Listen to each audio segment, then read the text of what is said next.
3 నెలల కాలంలో అధ్యక్ష మనం చూసుకుంటే ఆంధ్రప్రదేశ్ రాష్ట్రంలో మొత్తం నేరాలు 16% తగ్గాయని చెప్పడానికి ఎన్డీఏ కూటమి తరపున చాలా గర్వపడుతున్నారు అధ్యక్ష.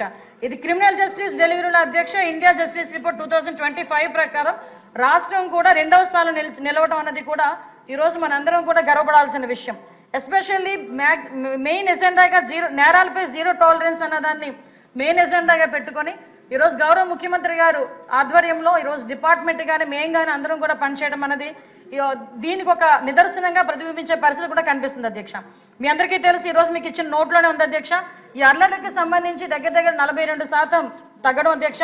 బలహీన వర్గాలపై నేరాలు కూడా అధ్యక్ష దగ్గర మహిళలపై నేరాలు అయితే నిజంగా గర్వంగా చెప్పుకోవాలి అధ్యక్ష. ఆ రోజు ఆ గవర్నమెంట్లో 151 సీట్లున్నా కూడా నడి రోడ్డు మీదకి వచ్చి కత్తిపోటు స్వాతంత్ర దినోత్సవం రోజు కత్తిపోటు పొడిచిన సందర్భంలో కూడా ముఖ్యమంత్రి అన్న స్థాయి వ్యక్తి కూడా ఒక రోజు కూడా బయటకు వచ్చి మాట్లాడలే.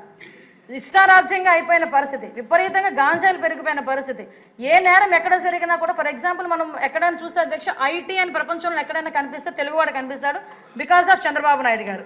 అలాంటిది లాస్ట్ 5 సంవత్సరాల పరిస్థితి ఎలా అయిపోయిందంటే గాంజాని ఎక్కడైనా కనిపిస్తే దాని మూలాలు ఎక్కడున్నాయంటే ఆంధ్రప్రదేశ్ వైపు చూపించే పరిస్థితులు కనిపించినాయంటే ఎంత దారుణంగా గాంజా కూడా ఒక స్కూల్ బ్యాగుల్లోకి స్కూల్ దగ్గర చిన్న బడ్డీ కొట్టుల్లోకి వెళ్ళిపోయిందో మనందరికీ తెలుసు అధ్యక్ష. దాని నేపథ్యంలో ఆ టైంలో మహిళల మీద నేరాలు విపరీతంగా పెరిగిపోతే ఈరోజు మన గవర్నమెంట్ వచ్చిన తర్వాత మన సీఎం గారి చిత్తశుద్ధి వల్ల ఈరోజు మనందరం కూడా గర్వంగా చెప్పుకునేది 4.84% మహిళల మీద నేరాలు తగ్గాయని చెప్పడానికి కూడా నేను సంతోషం వ్యక్తం చేస్తున్నాను అధ్యక్ష.